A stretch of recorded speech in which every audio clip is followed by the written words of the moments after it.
the Quranic templates of these expressions and so on, they're irreplaceable. You can't replace it.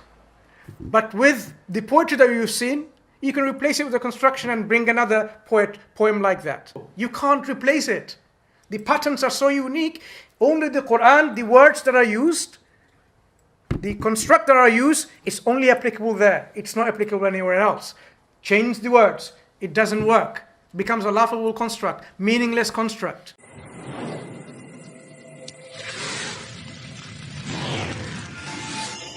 Warahmatullahi wabarakatuh.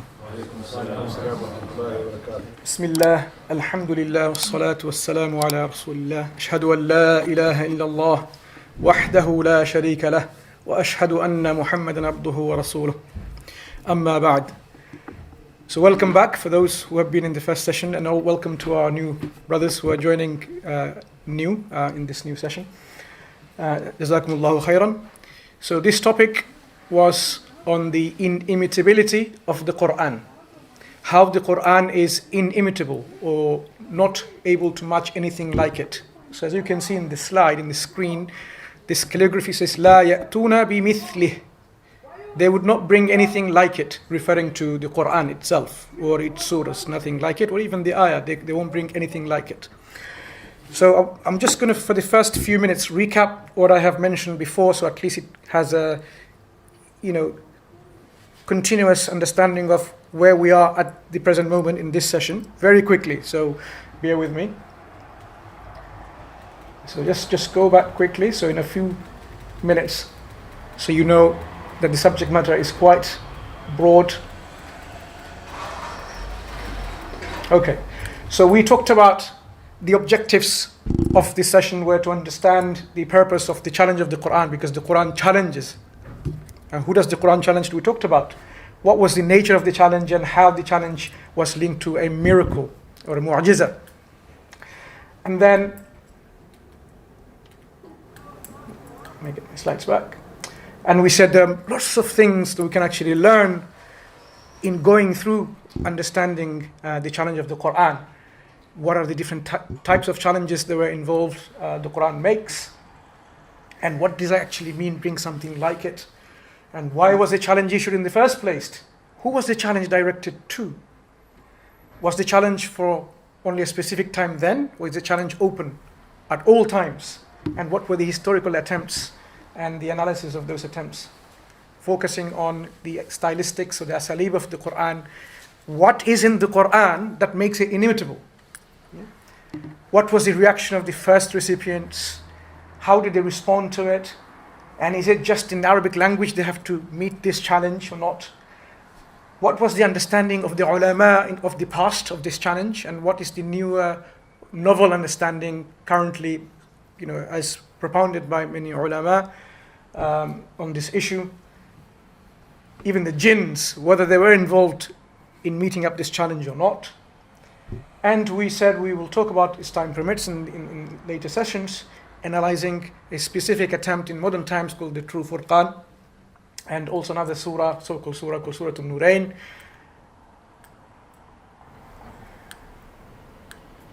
And we went through why was it necessary, why is it unique, because there are lots of different challenges. There are direct and indirect challenges, and we talked about how there are challenges to do with willpower. Several examples I gave. Challenges to do with where people have to think and reflect, ponder and research, and based on that, whether they're able to meet up this challenge or not. Okay, you don't have to focus on this. Those of you who haven't been attending this session last time, it's on YouTube available in SC Dawa channel. We'll give you the link at the end, inshallah. There are challenges which were indirect, linked with someone's fate, like as you know about Abu Lahab, how the Quran actually said that he was going to go to hellfire, even long before he has gone to hellfire. Like he remained alive for another 10 years. He could have just simply said, I believe, and the challenge would have been wrong. The Quranic statement would have been wrong. But Allah knows, of course, this individual is destined for his own actions and belief to hellfire, and that's why, this is indirect challenge linking with faith. We talked about how even indirectly about science, and about the heart in a man's heart, uh, Allah didn't place two hearts in a man, but obviously the words used are quite specific, because we know there are two hearts in a woman when she's pregnant. The Quran uses a very specific term, لِرَجُلٍ. And examples of how the whole community is supposed to be doing, meeting the challenge. If they're able to bring something like the fly, and if the fly were to snatch something away from it, they won't be able to retrieve it. And how is it that Allah can mention this? Like they would never be able, they won't be able to retrieve what the fly takes away from it. And we discussed at length what was the process. And about different knowledges that Allah says, you did not know this before. Anyone can come and just say, but I knew it. When the Quran said that you did not know this, and those who knew, they could have just said, but I knew it. They could have easily got the Quran proved to be wrong. And why we were unable to appreciate the challenge, because we don't understand the novelty the Quran introduced in its language, because we are so accustomed every day reading, listening the Quran, memorizing the Quran. But the first time when they listened during the time of revelation, it was a total different matter altogether. Now, in this session today, inshallah, we'll go through in more technical detail. So I apologize if it involves a lot of Arabic terms and particulars of Arabic language, because the Quran is in Arabic, and to understand the challenge of the Quran in Arabic, we have to understand some of these terms. Okay, so hopefully those of you who haven't learned Arabic at all, it will give you an inspiration, an encouragement to go and study Arabic and appreciate the Quran even more. That why the Quran is inimitable, why the Quran is not anyone's capacity to match it. So to move on, this is a book that I would recommend you to listen, because there's an audio available of this, as well as the book in English language, because hardly there is anything in English language on the subject of inimitability in depth, going through the methods and the principles and the application of this. Because what you have all is just examples here and there, how certain prepositions or particles, nouns and verbs and placements of sentences or ayat makes it very interesting, to say the least, when we talk about the Quranic ayah and the surahs. This book, specifically this one here in Arabic, is called Al-Mu'jiza by Bassam Sa'i. It's in 2 volumes. First volume is his methodology, in which he goes through the principles of we'll take all the questions later, inshallah, at the end, if you don't mind, because there's a lot to go through, and we'll sit down and I'll go through all the questions later on. So there's an English version and there's an Arabic version of this available.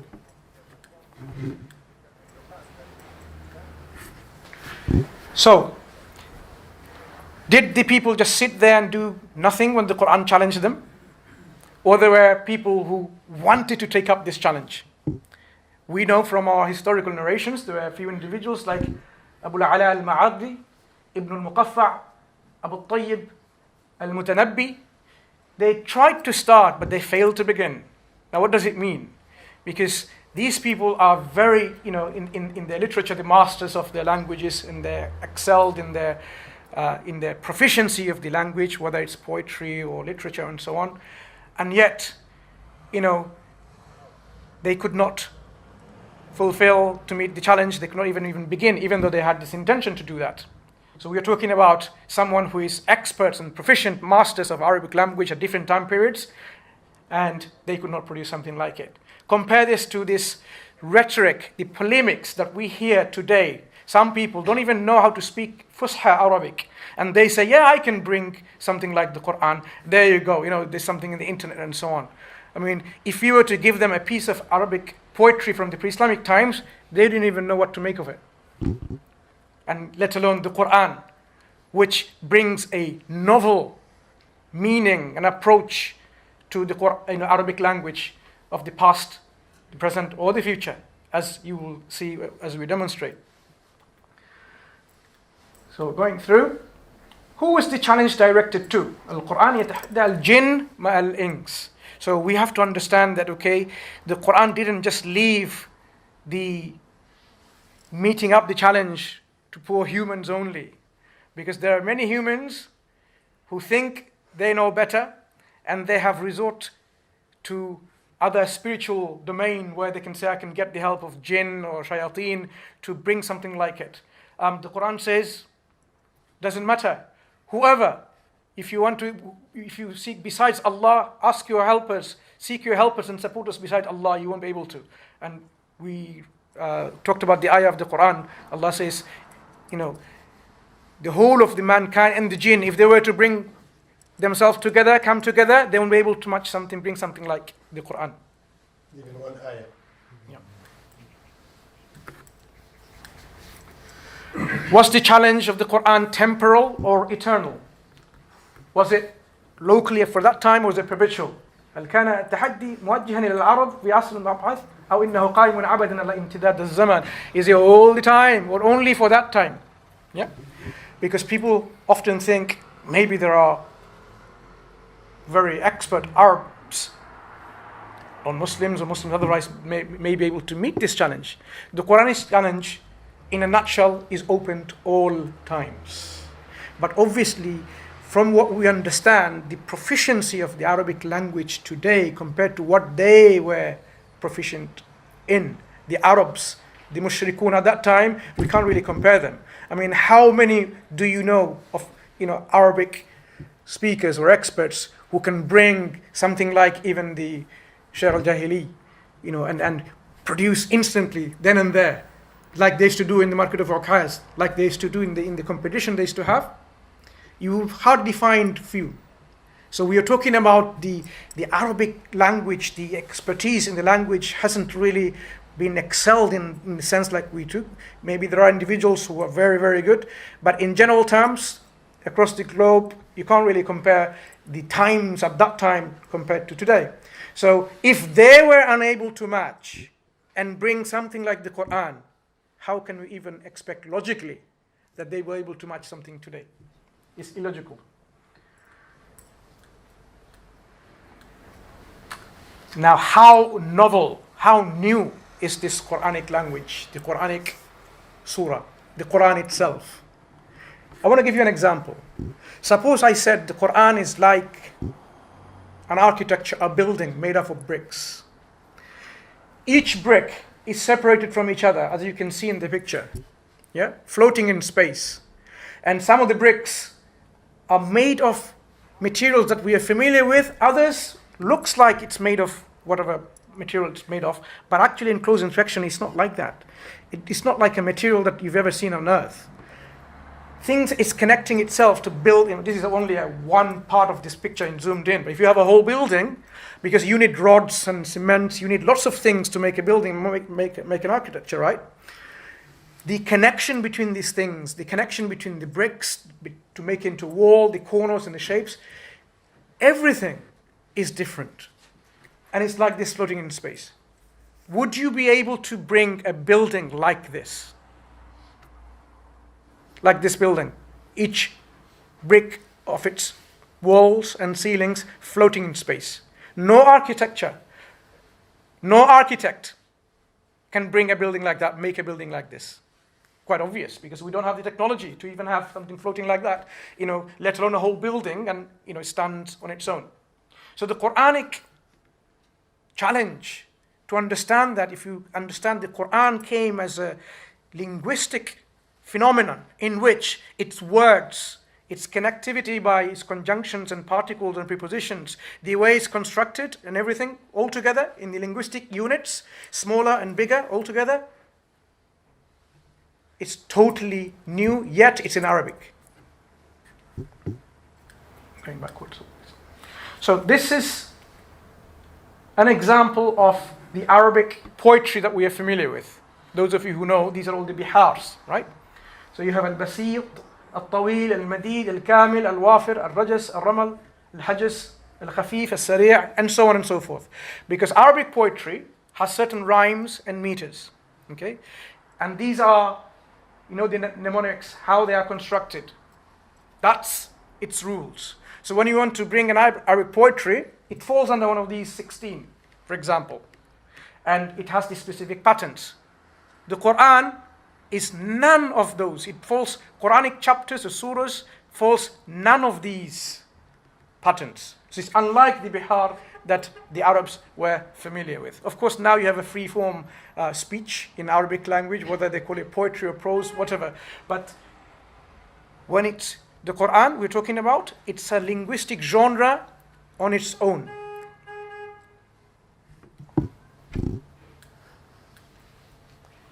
This is an example on your left-hand side on the screen of a surah, Surah Al-Muddathir. The whole surah fitted in one page. And on the right-hand side, you can hardly see apart from this ثُمَّ نَظَرَ.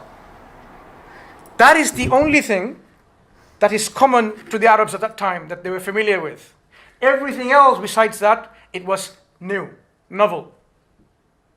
Do you now understand what we're talking about, the novelty? We don't appreciate it because we read it constantly, we memorize it, we don't know. But if you look at, and as you go through within the structure, within the stylistics of the Quran and its language that is novel, this is what we're talking about in the depth and breadth of the novelty or the newness in the Quranic language. It's not like asking how much new the Quran brought in the Arabic language. It's rather to ask how much is not new. Do you see that point? How much is not new? So in Surah Al-Muddathir, you have 256 words altogether. Total ayah is 56. These are different types of novelty phenomenon or newness. New constructions, and then we will go through in detail what we mean by this. 12 new constructions, 65 new expressions, 14 new words, new meaning to old words, 38, new terms, which are Islamic terms, 11, multidimensional words, 7, new usage of particles, 14, new concept of imagery, 31, iltifat or shifts, 15, open language, 29, conciseness of speech is 35. So if you now see it tabulated, total ayah, تراكيب الجديدة, تعبيرات الجديدة. So this is the تركيب, تعبير. I'll explain to you what it means later. ألفاظ الجديدة, ألفاظ القديم في معنى جديد, مصطلحات الإسلامية جديدة, الاستعمال الجديد للأدوات, and so on. These are the ayats on this column. And as you can see, hardly any column, any row missing of newness. Next page. Can you see?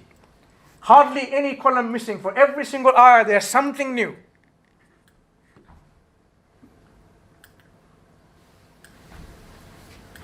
So that is the extent. You don't have to go through just to show you visually what we mean by the breadth and the depth of novelty of the Quranic language, which the Arabs at that time, or even today, or in the future, is going to have to deal with. Okay? So as you can see, it took me about 6 or 7 slides to go through all of them, and you can see in every single line, there is a linguistic novelty phenomenon. What's interesting to understand, that it's not just in one surah. It's throughout the Quran in every single surah. There are more linguistic innovations or phenomenon than the total words within a surah. 4 examples here. Surah Al-Fatiha has 29 words altogether in this surah. The new phenomena is 58. Think about it. You read the surah every single day, 17 times a day. 58 new phenomena in the Arabic language that the Arabs of the pre-Islamic time were not familiar with. It's shocking. How is that so? So we will go through Surah Al-Fatiha, inshallah, towards the end, when the session comes to an end, to show you how Al-Fatiha is, as we say. Surah Al-Nas, 20 words in altogether. 33 phenomena, which are new.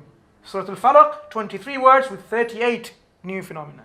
Surah Al-Ikhlas, 15 words and 22 phenomena. Just giving you some examples, just to highlight that it is not just one surah of the Quran. We're talking about every single surah.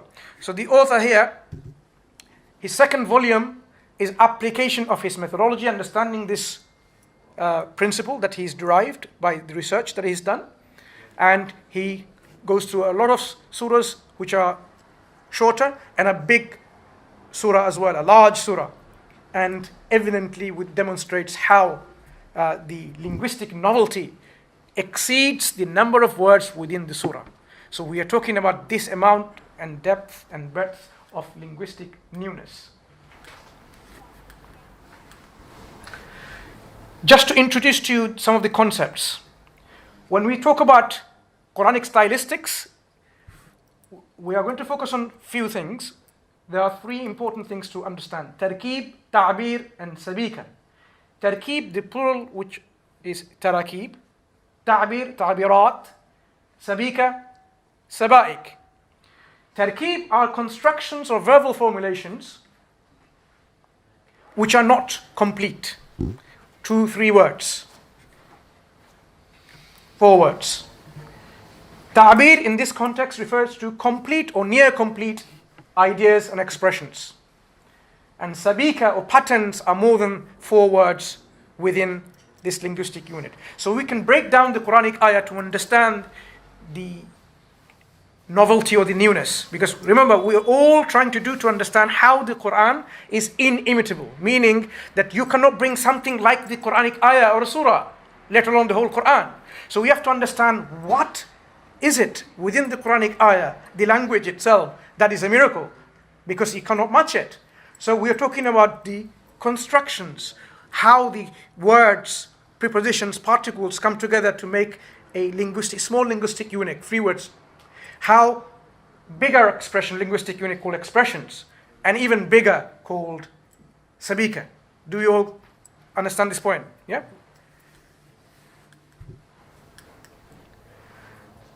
You can ask and question, okay, fine, the Quran is innovative in its linguistic newness, but since when an innovation is a miracle?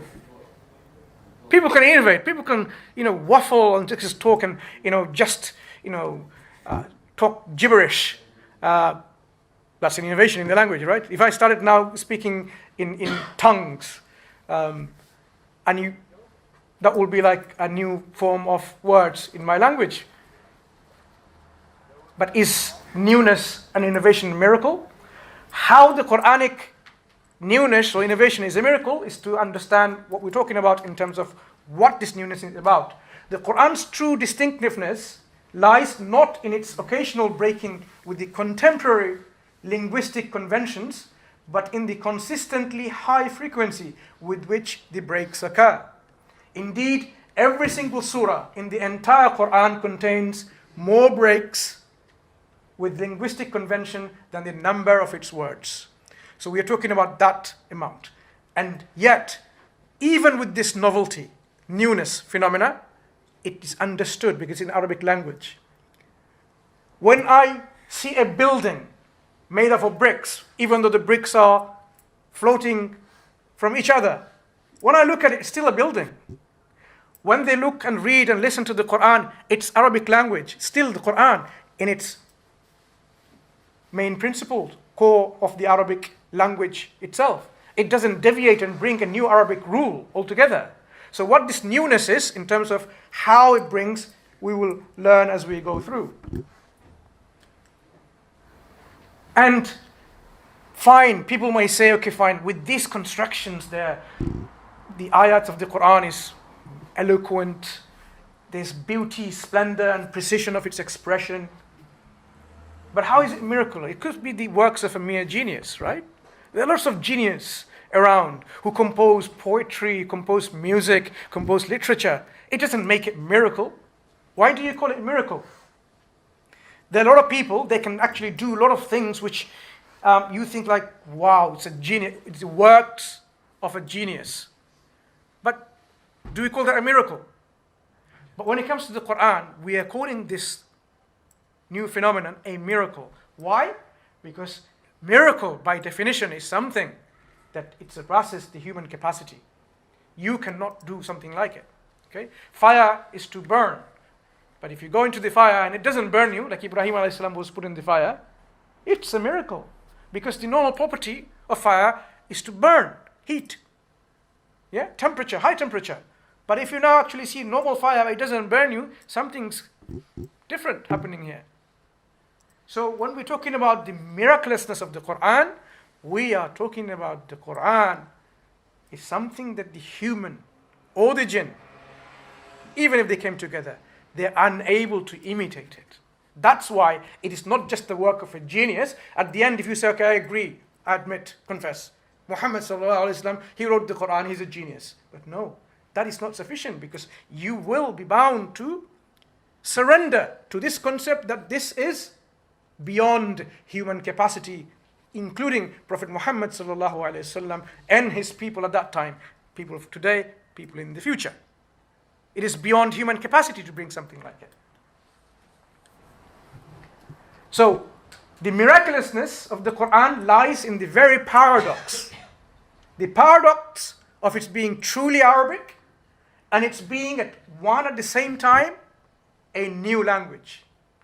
This might appear to be illogical. However, the logic of miracle inheres in precisely the fact that it surpasses logic. A miracle that rests on logic ceases to be a miracle.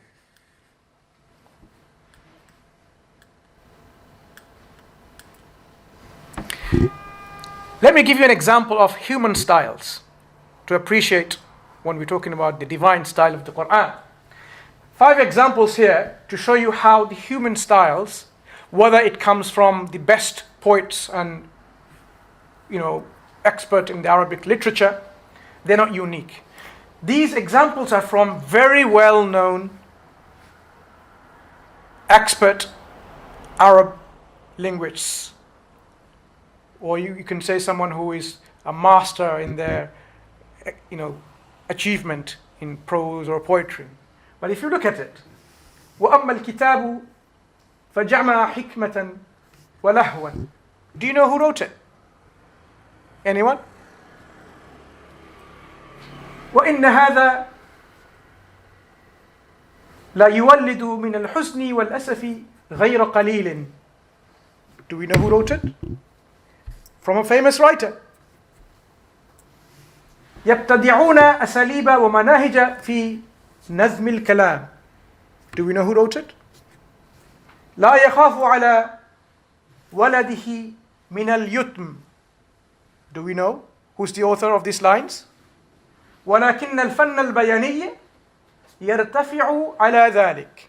Now, these lines are by Ibn al-Muqaffa in his Qalila wa Dimna, Ibn Hazm, Taha Hussein, Al-Ma'arri, and Al-Rafi'. Famous, well-known experts in Arabic language. And yet we were unable to, and those of you listening, if you were to do this exercise, you would not know whose statement is which. But if you were to mix Quranic statements, Quranic ayah, part of it, complete, in anywhere, in any literature, it stands out. How so? Because of the Quranic structure and stylistics. And these are what we're going to go in more detail. Yeah.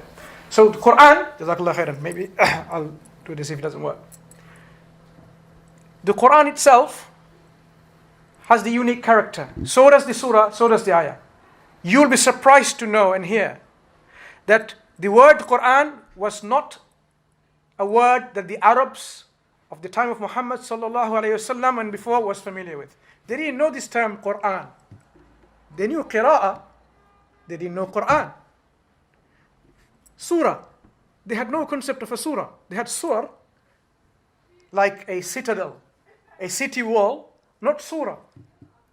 Ayah, as in ayah of the Quran, they were not familiar with these concepts. So even when we're talking about the very Quran itself, the surah itself, the ayah of it, the whole book and its chapters and its sentences are unique. It's a new term that was introduced in the Arabic repertoire, in their linguistics. And yet, even though there were new terms, but they did not find themselves at a loss understanding what they are. Because these were explained by the Quran as it was introduced within the Quran. So if you look at the how termed Quran and Surah, It was needless. There was no need to define what it is. Even though the Quran brought this new term, it defined it as it went, explaining it. So when the Quran is recited, then listen to it and pay attention that you may receive mercy. Surah number 7, ayah 204. Quran is recited. You know, this is something that's recited. So he's introducing to you that this is something that is recited already. And those who disbelieve say, why was this Quran not revealed to him all at once? So when the Arabs, the first times, the mushrikun, when they listened to it, they knew it's referring to this, what Muhammad ﷺ brought as a kitab, as a book, even though the term was unfamiliar to them. So this is how the Quran introduces new language, and yet it is not something that they were grasping to understand what it is. If a child speaks gibberish, you don't know what it means. You don't understand that language. But the Quran came in this language, in the Arabic language, with all its novelty and newness. They were able to understand it. Surah. The term surah. The hypocrites are apprehensive lest a surah be revealed about them, informing them of what is in their hearts. This is a surah which we have sent down and made obligatory and revealed therein ayat of clear evidence that you might remember. These are the ayat of Allah which we recite to you, O Muhammad sallallahu alaihi wasallam, in truth. See, these are the Quranic translation of the meaning of the Quranic ayah and how they're introducing the term ayah and surah. And we know what it refers to, even though they had no concept of what it meant. But the Quran did not leave it to their own thinking. It actually demonstrated the novelty with clarity at the same time. Novelty and clarity. When we go and understand each surah on itself, this is where the shock comes. Why is a surah different than any other piece of work? You will see that each surah of the Quran, as you now go and read and understand and reflect on, they're unique. There are distinct and distinctive overall rhythm and rhyme within surahs, but hardly the characteristics of surahs in the Quran overlap. Surah Al-A'la and Surah Al-Layl, 87 and 92. وَاللَّيْلِ إِذَا يَغْشَى. Yeah. And what's the other?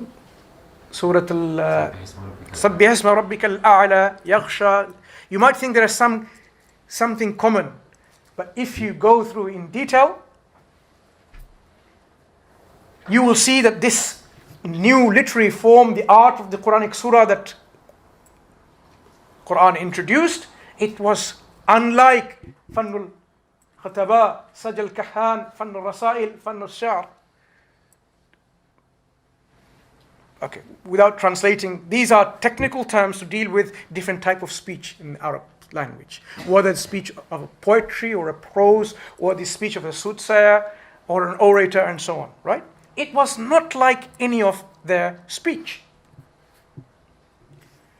If we compare Surah 87 and Surah 92, it appears that they have rhythmic similarities in both the surahs. Like there are similar number of words in the surah. Al-A'la is 72 words and Al-Layl has 71 words. So surah looks very similar, right, in terms of number of words within it. The ayah endings mostly are in the pattern of fa'ala, a'la, and so on, right? There are some few words that are shared between this surah. Khalaqa, ashqa, yasla, al-akhirah, rabba, al-a'la. But that's where the similarity ends.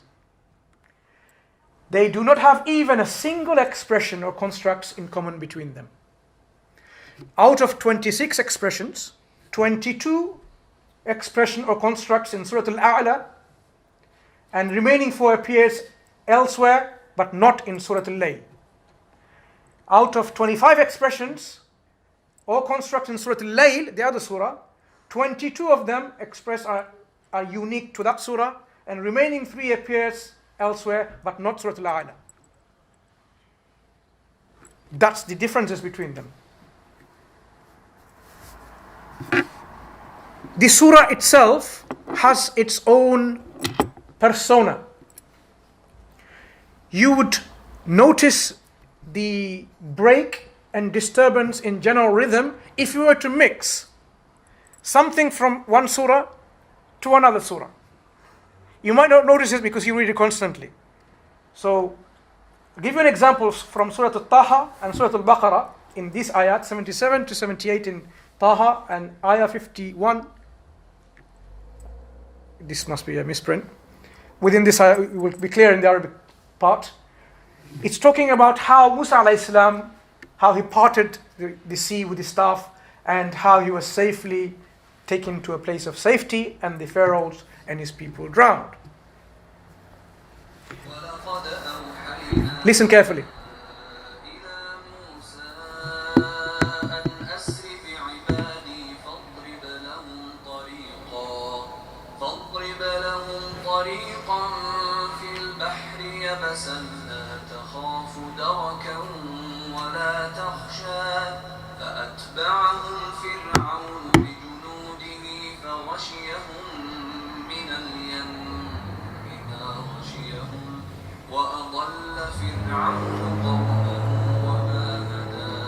So this is one surah.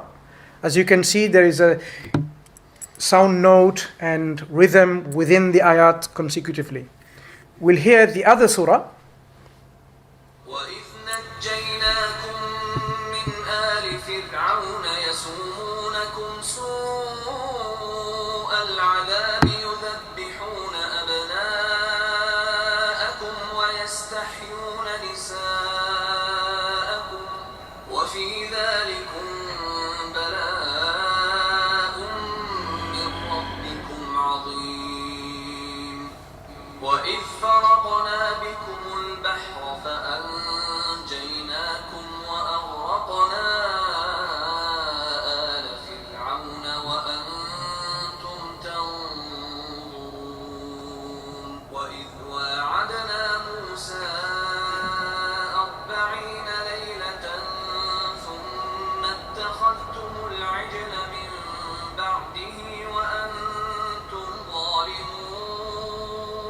Okay, just pause for there.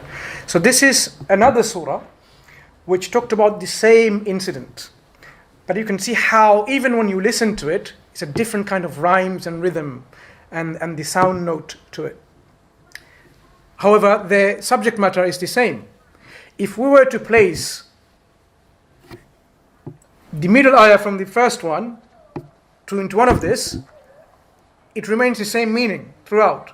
But notice the disturbance of the naghma, the sound note, the rhythm, the pattern, that you hear.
So if you were concentrating from the beginning, the middle, and the end, you would have noticed suddenly there's a shift in the middle. And the last ayah matched the first one. So what we introduced was this middle ayah from the other surah. So if you were to concentrate, and you will see that suddenly there's like a shift of tones. It doesn't belong here. This is how you would feel. So those of you who are into this deep reflection on listening, you immediately notice there's a pattern that's different. There's this, it doesn't belong. You will feel that way. So that's what we're talking about. Each surah is unique in its own persona. You cannot overlap each other, mix each other, and see that it's, what we call like the same. It doesn't appear to be. Now, the surah, they have unique characteristics. As I mentioned to you, the word surah comes from sur, which means the city wall, which means like a citadel. What do the city wall used to do, like a citadel used to do? So that it's impenetrable. You can't penetrate these walls. Like, how the enemy cannot come in the city. That's how these walls will protect the citizen inside.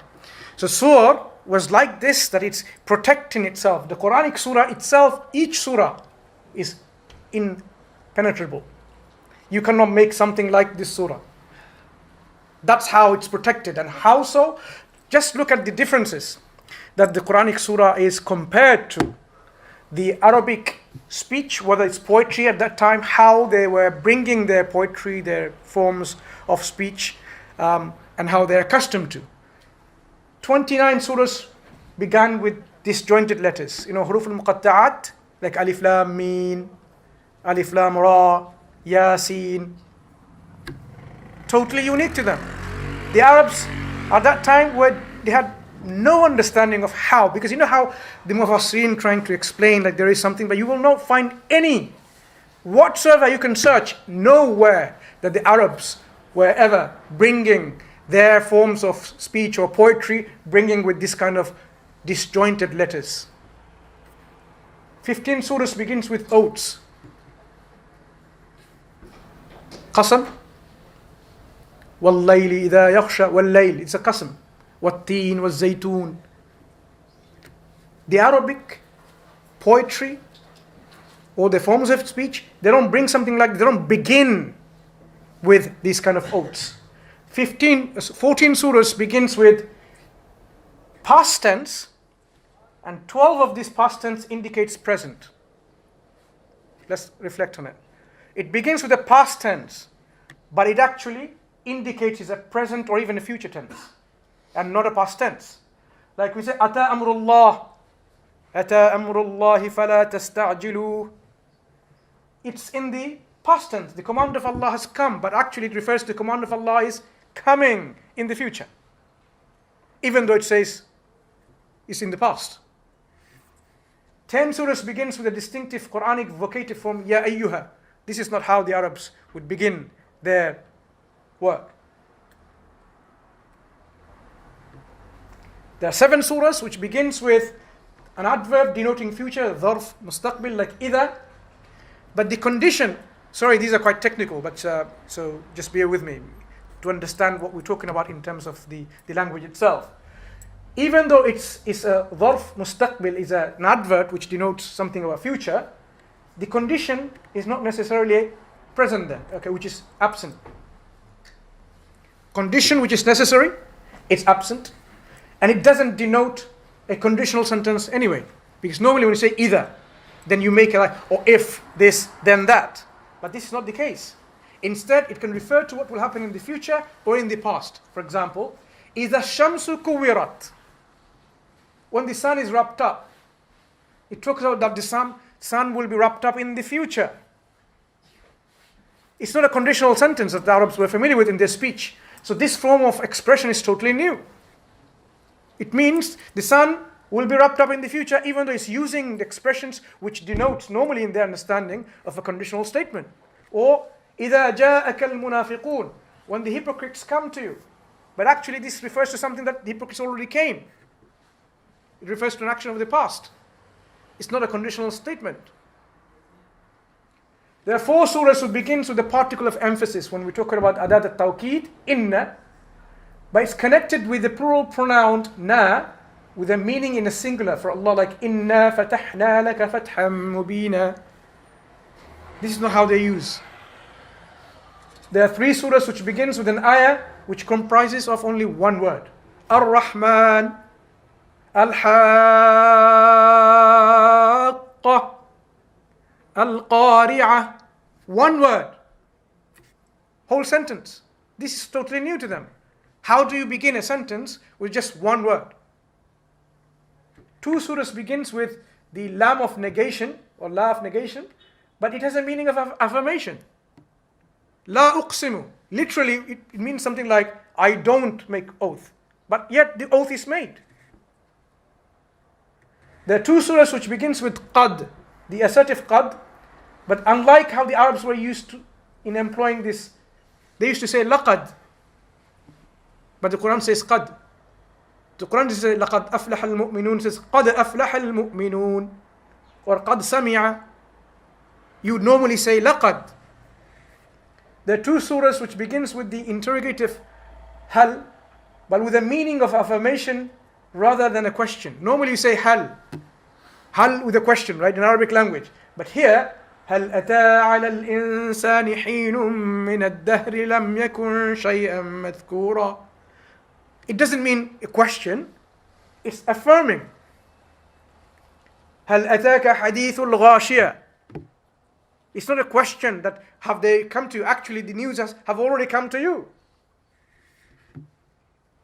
There are 6 surahs who begins with the glorification and praises for Allah or the command for the like thereof. This particular stylistic was totally unknown to the Arabs before Islam, like Alhamdulillah alladhi anzala ala abdihi al-kitab, or Subhan alladhi asra bi abdihi laylan min al-masjid al-haram ila akhiri. Sabbih isma rabbika al-a'la. So this kind of glorification with Sabbaha, Alhamdulillah, the Arabs were not accustomed to this at all. Totally new to them. Can you imagine this shock? As we go through and develop this, you will see what we're talking about. 5 surahs begins with a singular imperative قل قل أعوذ برب الفلق قل هو الله أحد قل أعوذ برب الناس قل يا أيها الكافرون. These things are totally unique to them even in their stock, linguistic stock. They don't begin their works like this. A surah begins with an infinite form, the verbal noun we call masdar. Tanzilul kitab. You don't begin your sentences with a masdar. You have jumla ismiya, jumla fa'iliya, yes? Nominal sentence, verbal sentence, jumla insha'iyya, with a masdar. A surah begins with a relative pronoun. الذين كفروا, with الذين.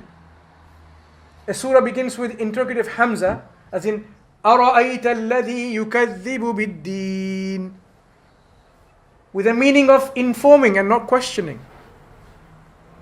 It is actually informing them. Have you not seen those who denied the resurrection? It's not asking a question with the hamza. So you now see the surahs, how they are unique in its construction. If we now go to the ayah of the Quran, how does the Quran end the ayah? The Quranic endings of the ayah, we call them fasila. Yeah?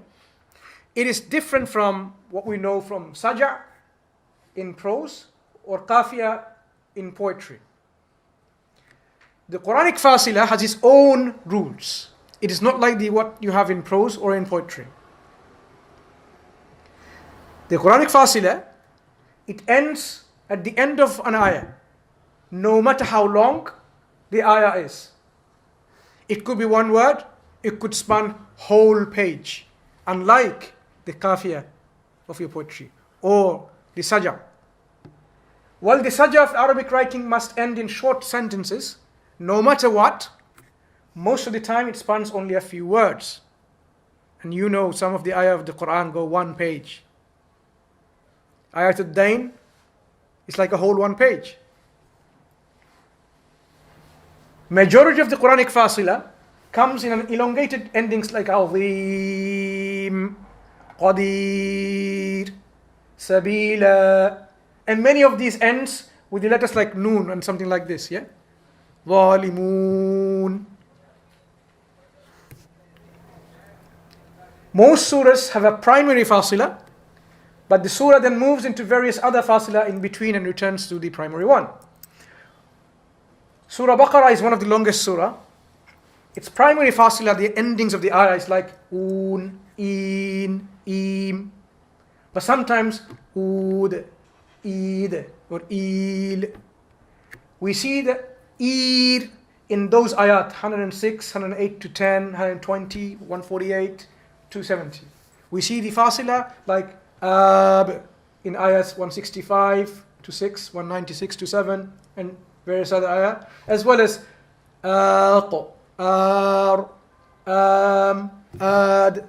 in other ayat. So even though there are different fasilas, different kind of endings, unlike your poetry or prose, the construction they have, the Quranic ayah has its own meter and its own rhyme. The letter is not the cornerstone of the Quranic fasila. It's not based on the letter itself at the end. So you will see that how some of the poetries, they have ra or noon, yep, or lam. كيف نبكي من ذكرى حبيب ومنزلي بسقط اللواء بين الدخول فحوملي, ends with lam. This is Imrul Qais's poetry. The Quran, the letters are not important. It's not the cornerstone. But it can still end in an ayah, and it has rhymes. And it has own meters. Rather, as we say, unlike the saja', it's based on the sound note and meter, and naghma and al-wazn. The letter has not much of a value in this case. For example, in Baqarah, in ayah 200 to 202, it ends with laq, nar, sab. It's different. All of which have the same meter and rhyme, though it ends with different letters. The Quran came to reconfigure the linguistic unit. So when we talk about an ayah of the Quran versus a clause or a jumla in the traditional Arabic sense, or a bayt or a stanza in the Arabic sense, the Quran came and reconfigured those linguistic units. Now, these are just two ayats, part of these two ayats of the Quran. وَأَنزَلَ التَّوْرَاةَ وَالْإِنْجِيلَ مِنْ قَبْلُ هُدًى لِلنَّاسِ وَأَنزَلَ الْفُرْقَانَ إِنَّ الَّذِينَ كَفَرُوا بِآيَاتِ اللَّهِ لَهُمْ عَذَابٌ شَدِيدٌ. The first ayah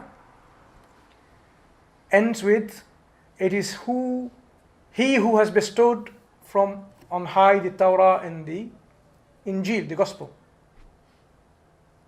But the meaning is not complete yet.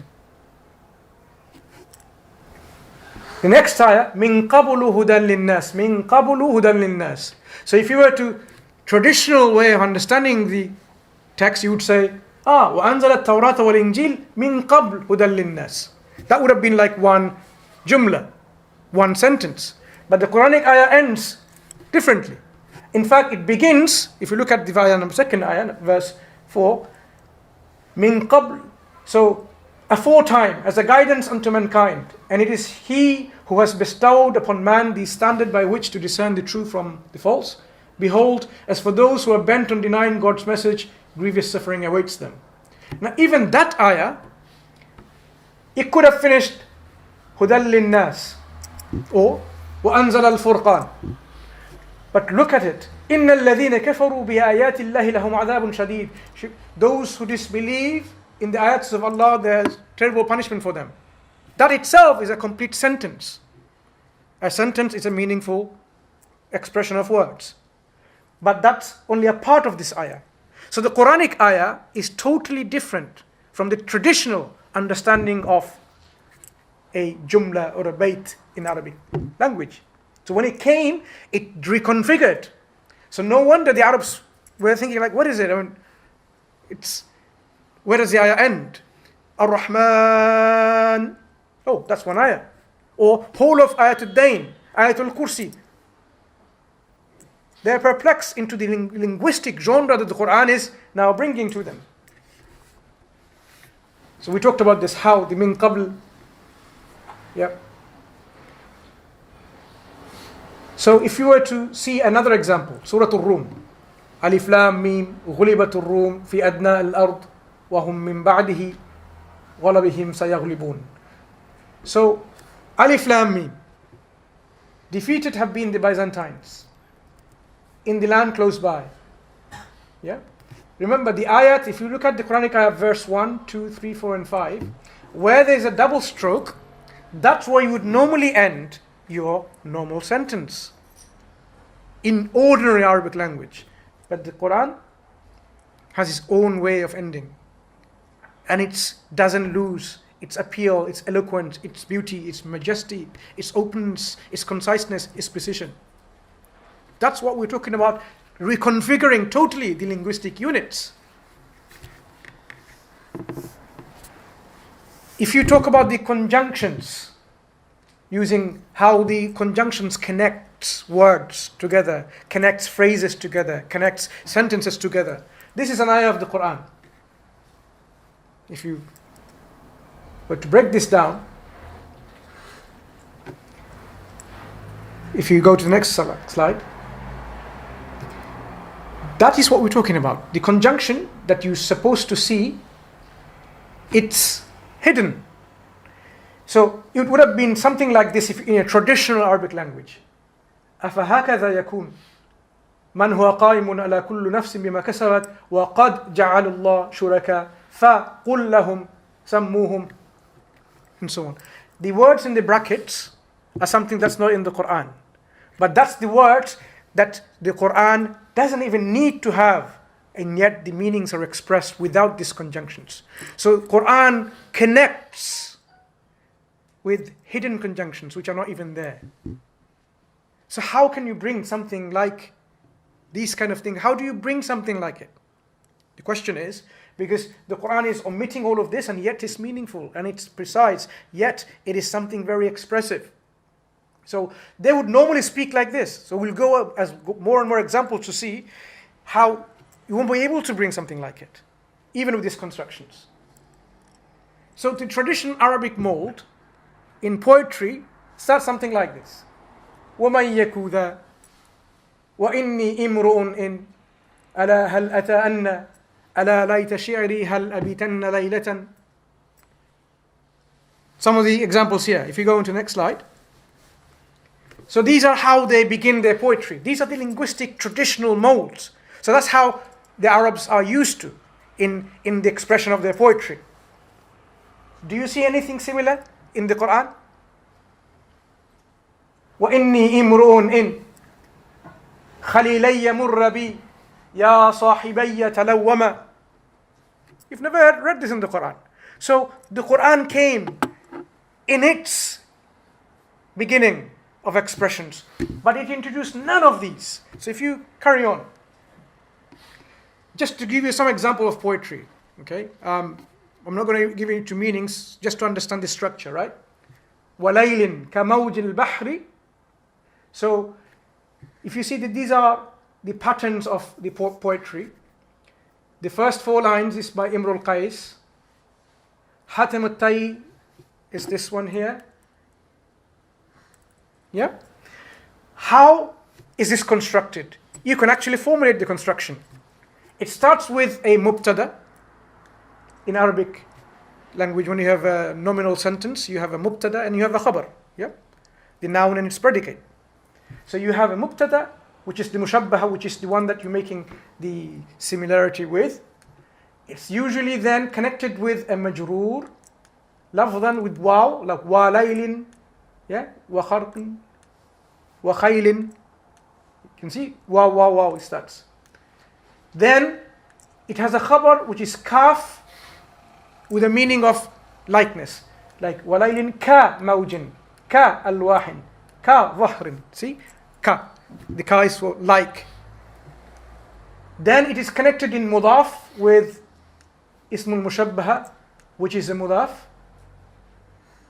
But that itself is a mudaf. You know mudaf mudaf ilayhi, those who are learning Arabic language, like my book is a mudaf mudaf ilayhi construction. It possesses, okay? A possessive. That itself, the second part, is mudaf to another word, ismul mushabbaha, which is mudaf ilayhi. And that finishes what is compared to. And then it finishes with what? Failun Madi, which is a past tense.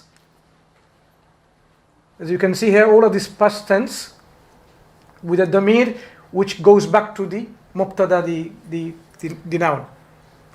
All of this are in this pattern. You can clearly deconstruct this poetry. Another example. poetry by Tarafat bin Abd, Al-Asha, Nabiga, Majnoon Layla, and you can see إذا أنت لم, إذا أنت لم, إذا أنت لم, إذا أنت لم, إذا أنت لم, how it starts. Similar kind of traditional mold. That's how you begin. And the patterns they were similar again. There you can actually construct it, how it's formulated. Same again, another example for other, there's no point going in detail, just to show you, but the Quranic linguistic templates is unlike their poetry, unlike their poetical patterns, unlike their expressions that they're familiar with. It has its own nature and it has its own compositions, the Quranic templates. We just carry on a few more minutes, a few more examples. Yeah. And the Quranic templates of these expressions and so on, they're irreplaceable. You can't replace it. But with the poetry that you've seen, you can replace it with a construction and bring another poem like that, with the same construct. This is an example of a part of the Quranic ayat, وَلَا تَزِرُ وَازِرَةٌ وِزْرَ أُخْرَى. No bearer of sins can bear the sin of another. If someone was to say, look, you know what, I'm the manager of a company, and I want to tell my employees that, you know, no one will bear the burden of task of someone else. Everyone to do their own duty for an encouragement. You don't have to worry about someone else. And he says, okay, I'm going to use the Quranic pattern, Quranic construct, and maybe just use a different word, but use the same pattern. Hamala means to carry, right? So I want to say, no person will carry the burden of someone else. And use this pattern. وَلَا تَحْمِلُ حَامِلَةٌ حِمْلَ أُخْرَى. If you're an Arab, you would laugh at this construction. Because even though this is similar in the patterns, it is a laughable construct. Hamila is usually referring to what? A pregnant woman. Okay?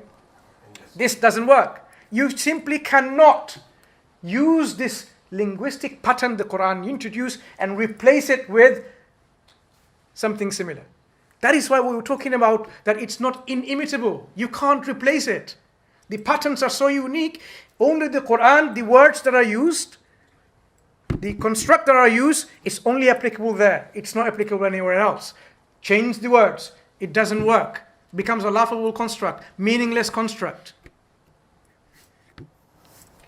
A slightest change in the Quranic pattern or template will cause it to lose its meter. And in fact, there are as many meters as there are Quranic linguistic patterns. These meters are not based on vowels and non-vowel consonants, as they are in regular prosody, nor are they based on human rules that govern the arrangement and homogeneity of letters. In fact, the Quranic patterns of which we speak deviate from these rules on innumerable occasions. Yet, this very deviation renders them all the more fluid and masterful. So I'll give you some examples. If you open up a page in the Quran, say at the beginning, Surah Al-Baqarah, that we read so often. سواء عليهم أأنذرتهم أم لم تنذرهم لا يؤمنون. Surah Al-Baqarah, yeah? وَلَهُمْ عَذَابٌ عَظِيمٌ. You've read this before. وَمِنَ النَّاسِ مَن يَقُولُ آمَنَّا وَمَا هُمْ بِمُؤْمِنِينَ. You've read them, you're reading them every day. This is the divine construct, the pattern and the construction that Allah has used in the Quran. If you were to now use a human form of this construct, what it means, this is what you will say. إِنَّ إِنْ ذَرَتْ لَهُمْ أَوْ عَدَمَهُ سَيَّانٍ فَإِنَّهُمْ لَا يُؤْمِنُوا عَلَىٰ أَيَّةِ حَالٍ. Instead of سَوَاءٌ عَلَيْهِمْ أَنذَرْتَهُمْ لَمْ تُنذِرْهُمْ لَا يُؤْمِنُونَ. That is what you normally say in Arabic language. وَلَهُمْ عَذَابٌ عَظِيمٌ. You won't say that. You would say rather, وَسَوْفَ نُعَذِّبُهُمْ بِشِدَّةٍ. That's what you would say in the Arabic language. وَمِنَ النَّاسِ مَنْ يَقُولُ آمَنَّا. You would say, يَدَّعِي وَيُدَّعِي يَدَّعِي بَعْضُ النَّاسِ أَنَّهُمْ آمَنُوا. This is what you would say. This is the expression you would use. وَمَا هُمْ بِمُؤْمِنِينَ, you'll say, وَالْحَقِيقَةُ أَنَّهُمْ لَمْ يُؤْمِنُوا وَالْحَقِيقَةُ أَنَّهُمْ يُخَادِعُونَ أَنفُسَهُمْ مِنْ غَيْرِ أَنْ يُدْرِكُوا ذَلِكَ. This is the human construct. When we say فِي قُلُوبِهِمْ مَرَضٌ فَزَادَهُمُ اللَّهُ مَرَضًا. Normal language you'd say فَزَادَ اللَّهُ مَرَضَهُمْ. That's how you use the construct. So this, if you were to now change this and make it something like I want to use this construct, it is not going to work. Some examples I've shown you already, and some examples I'll show you in a second. So some more, like when you say بِمَا كَانُوا يَكْذِبُونَ, we're talking about in the same page of the Quran in Surah Al-Baqarah.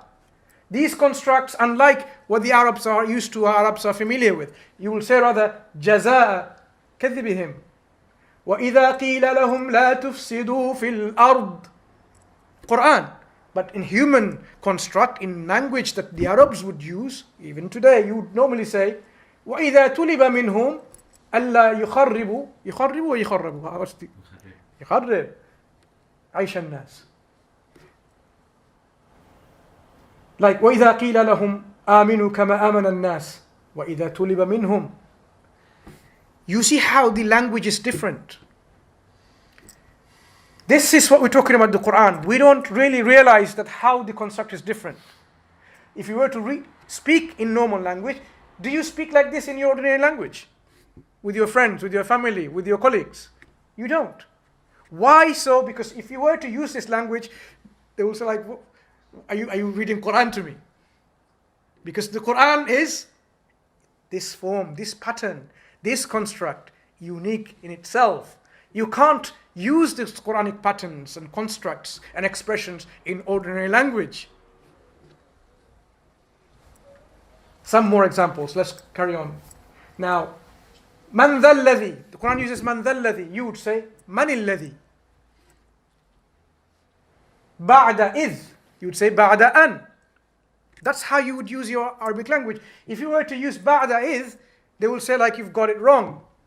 If you're an Arabic teacher, you probably mark it wrong. But when it's applied in the Quran, in that construct, within the ayah, eloquent.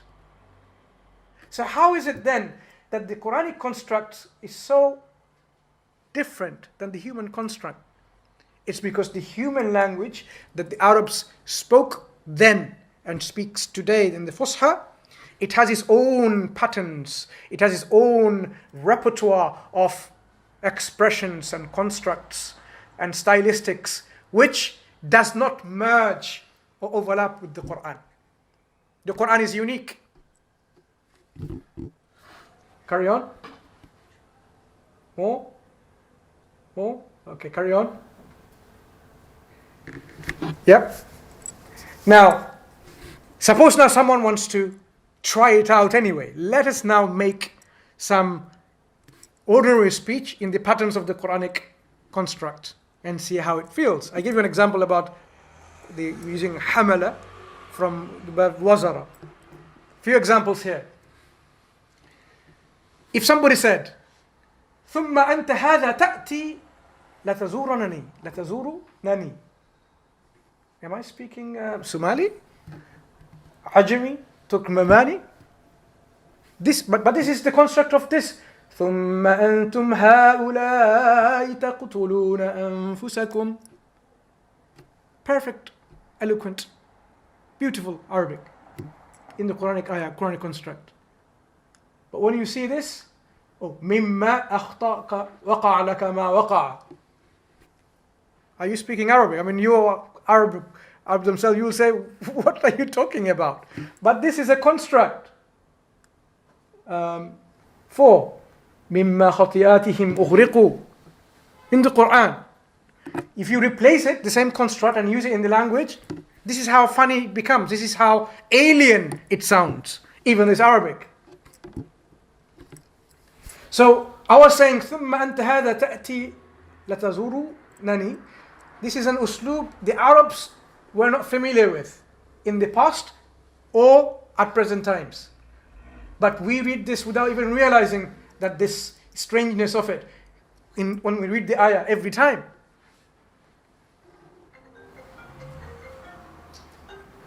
When you hear someone saying, لا تفرق بين أحد من تلامذتك, we will find ourselves like going and correcting it, saying, no, that's not it. What you actually mean, بين الواحد والآخر من التلامذة. This is how you write. You will correct it. But have you not read Quranic ayah? لا نفرق بين أحد من رسله. This is the Quranic construct. Using that construct with something like this, we don't make any difference between the students in a class. Using that form, you would say, oh no, that's not right. You will correct it. Another example. If you wanted to choose between two books, a small or a big one, and you chose a big one, and you said, وَعْجِبْتُ بِالْكِتَابِ الْكَبِيرِ غَيْرِ الصَّغِيرِ. Go to a bookshop and say something like this. They'll say, they'll say actually, you're probably learning Arabic. What you meant to say is, what you intend is, وَلَيْسَ الصَّغِيرِ, not غَيْرِ الصَّغِيرِ. Even though we read in our salah, how many times? 17 times every day at least. صراط الذين أنعمت عليهم غير المغضوب عليهم ولا الضالين. This is the construct in the Quran. Using that construct in a bookshop, I don't know how they will laugh, or they will say, you know what, maybe I need to tell you that this is a section of Arabic language where you're going to buy the books to learn Arabic.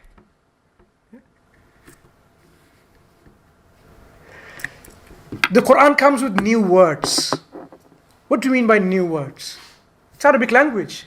Are they bringing new words altogether? Then how would they even know? The new words comes in these 5 forms. The words which are already known to them, but now has a new meaning that could be understood in the siyaq, the linguistic, or the historical, rhetorical context. So when the Quran puts it in the context, the word which was known, but now they know this is a different meaning. Yeah, we'll give you some examples of this in a second. It also comes with new etymological derivations, new forms which the Arabs were unfamiliar with. Arabs have certain forms in a particular word. For example, you can have forms of, if you were to have a verb, in one way, and various forms that goes into patterns of the verbs.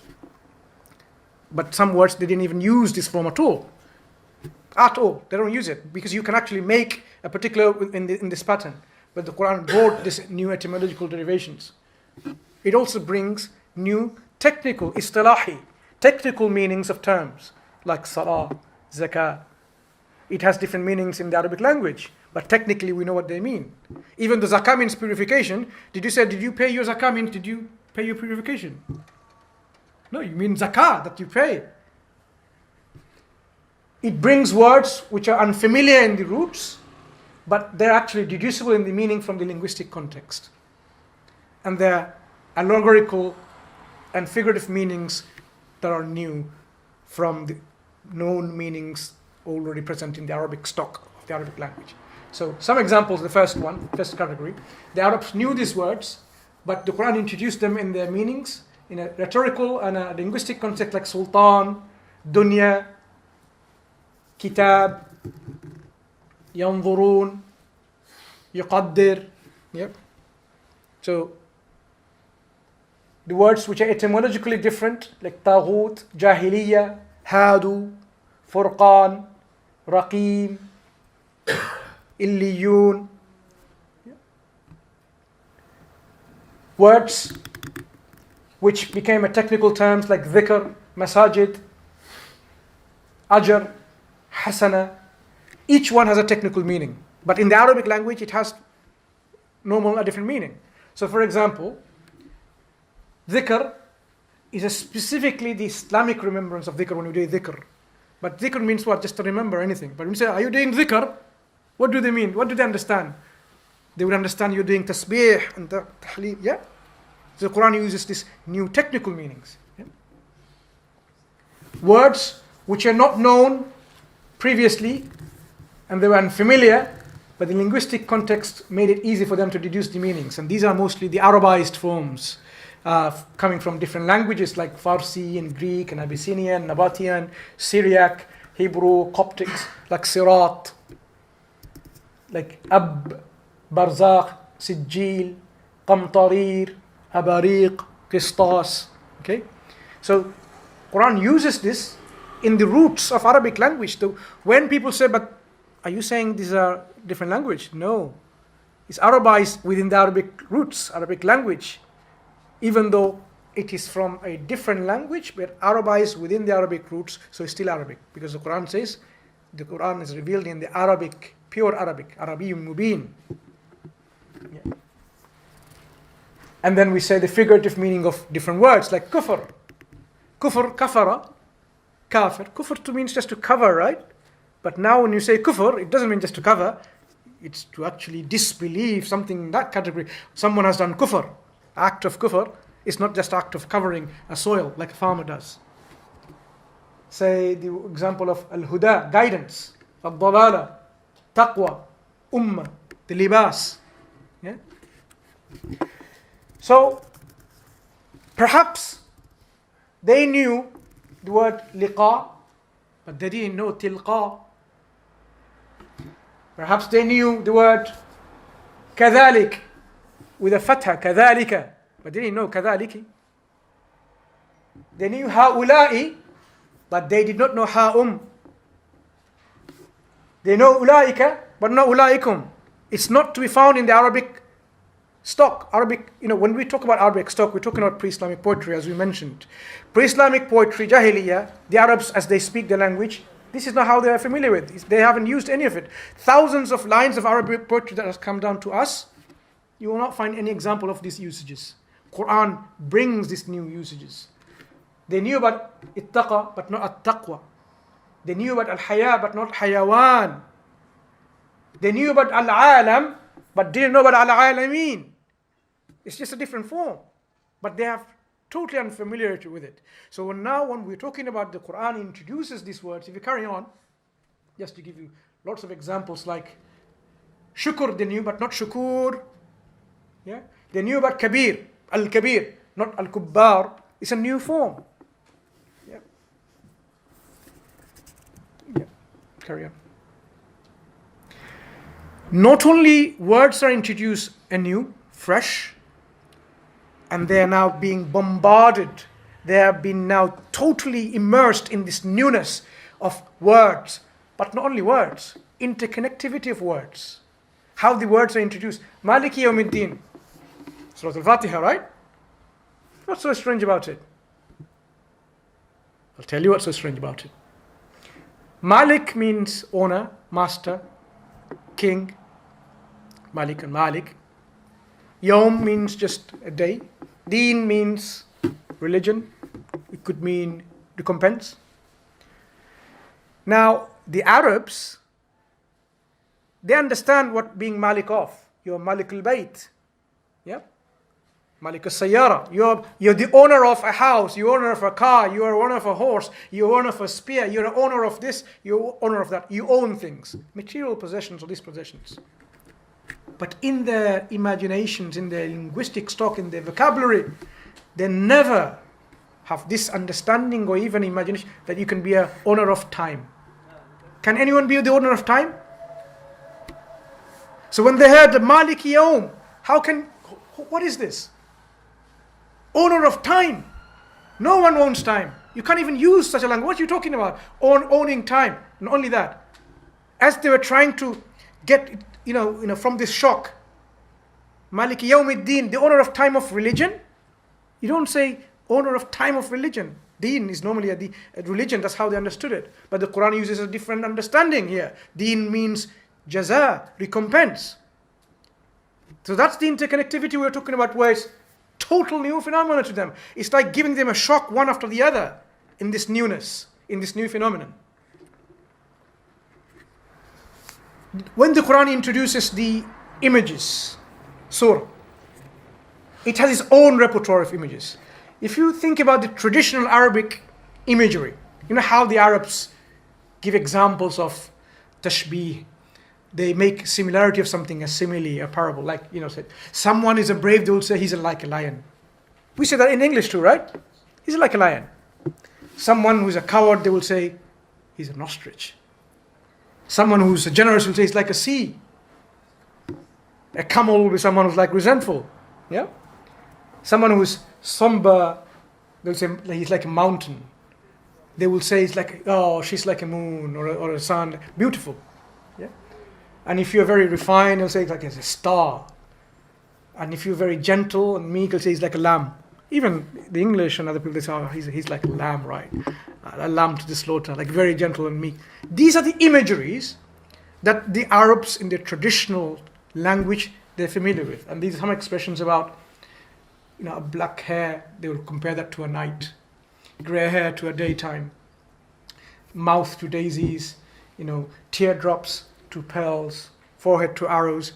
That's how the imagery that the Arabs would use in their poetry and in their language and their speech. The Quranic imagery is unlike that. The Quranic imagery is not like this at all. For example, وَلَكُمْ فِي الْقِصَاصِ حَيَاءٌ. Ya ulil albab, is this how ayah ends? Yeah, okay. For in this law of just retribution, there is life for you. So there is this law and there is haya. Where's the comparison? How is it like the comparison? It's like totally like, what are you talking about? You have this qisas, laws of retribution, and there is life for you. You need to really reflect and understand. Life for life. It's not like, you comparing to an animal or something like this or this. Totally different. ضَوْفَ الطَّالِبُ وَالْمَطْلُوبُ. How indeed the seeker is weak and so is the one who what is sought. And I'll give you an example of this later on. The seeker and the sought. What's the difference between them? But if you actually look at this in the context, you will say, look at the imagery that are used. Totally unique, totally different. It opens up your mind and, it's like ethereal dimension. In a different dimension altogether in this imagery. Not only this imagery as like this, it doesn't give you imagery something which are totally false in reality. It uses something that is real and uses these examples from reality while remaining true to reality. But in poetry, people say, I have a poetic license to tell something which is like unreal, totally like, oh, you're like bread. No one's like bread. But when people are so hungry, they say, oh, you see the sun and the moon, it's like a nice piece of bread. Or a nice piece of khubz or something like, chapati. That's what they see. But the moon is not made of flour. It's not chapati.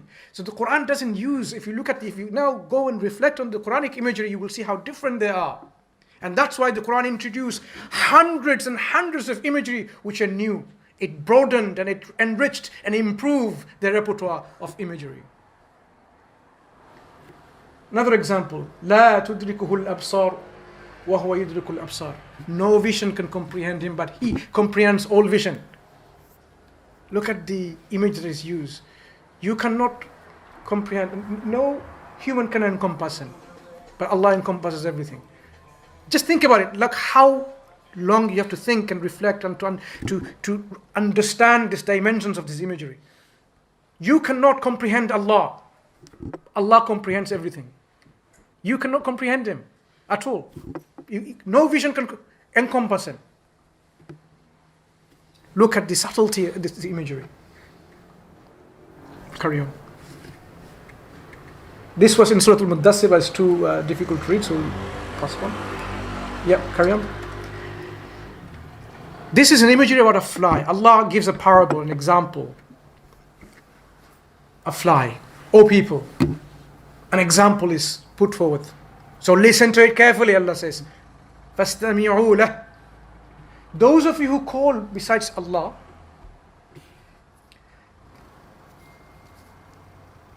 they were not able to create a fly, a dhubab, even if they gathered together. And if a fly were to snatch something from them, they will not be able to retrieve it. ضَوْفَ الطَّالِبُ وَالْمَطْلُوبُ.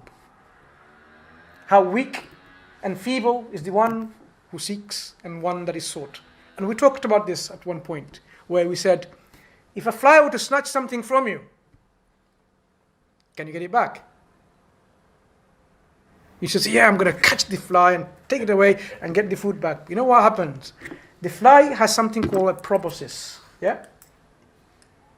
Its tongue. What it does, when it takes in something, food or something, it squirts from its tongue enzymes, goes into the food and partly digests it, and then it sucks it back in. Yeah? So when it's retrieving, it's already digested partly. Can you retrieve it? Can you unfry an egg? You can't. Allah is using an example, an imagery with a fly, with a real example, as mundane as a fly. And then an imagery is used to understand how weak these people are who call besides Allah, the people who are the mushriks.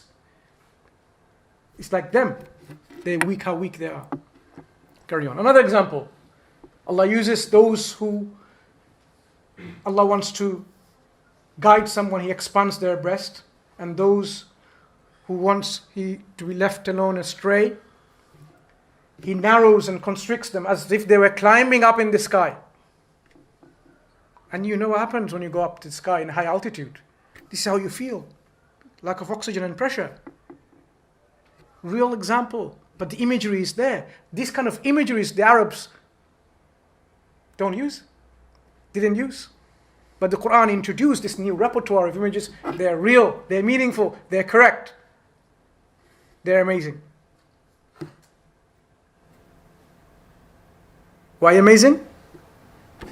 Look at this example.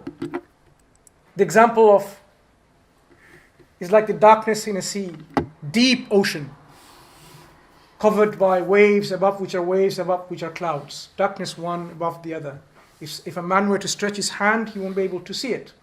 Yeah? For Allah, if He doesn't give light, there is no light. If you look at the oceans, in deep oceans, there are interoceanic waves. Waves are normally on the surface, right? But there are also waves which are inside the deep ocean. They are interoceanic waves. So the Quran talks about interoceanic waves, surface waves, and clouds, one above the other. An imagery to understand how there are levels of darknesses and how they're covered with darknesses like this, to tell about some people, how they are. But yes, the imagery is real. The imagery is fantastic in what sense? Because this is something that they wouldn't have known. Because you need satellite imagery to find out that the interoceanic waves. You can't just go to a shallow sea and find these deep interoceanic waves. Okay, so the next point was going to be on iltifat, or a sudden transition. We'll leave it there for next time, inshallah. I think we've gone through enough technical material. So what we have covered is basically the construction of the Quranic language. The Quran have linguistic units, surah and ayah. How the surahs are constructed, how unique and how different they are. How ayah, how they are, how they end compared to the ordinary speech. How the constructions themselves are not replaceable, irreplaceable. If you were to use a similar word or a verb or a noun here and there with this particular pattern or expression or a construct, it doesn't work. It becomes a laughing, meaningless expression. And we gave some examples in detail for how the Quranic, stylistics and the whole Quran itself brings newness in its beginning of the surah, in its ending of the ayah, how the surah begins with different forms, how even the expression starts totally unlike that we are familiar, they were familiar in the times of the pre-Islamic times. Ala alayta sha'ri. Have you heard of this in this Quran ever? But this is famous poems like this. Kifa nabki min dhikra habibin wa manzili. You can make it beautiful like with the naghma, like the tajweed, but still like you will say, it doesn't sound like Quran. It's not Quran. Quran has its own rhymes and meters within its structures, within its construct. And we gave some examples of the particles and the conjunctions, and we gave examples of imagery. So these are technical aspects of the Quranic construction or stylistics, and as we develop more, you will realize why then the Quran cannot be ever imitated. الإعجاب. Yeah. الإعجاز عفوا. This is the ijaz. This is why you will be the miracle. So, Jazakumullahu khairan. May Allah give us the tawfiq, the ability to understand the Quran, reflect on its messages, and apply its message in our lives, and give us the the inspirations and the encouragement to reflect and study and ponder on its verses and to learn the language of the Quran. Learn the language of the Quran. Why? You will realize the language of the Quran is not like any other language. So there is now such a thing as Quranic Arabic. Assalamu alaikum wa rahmatullahi wa barakatuh.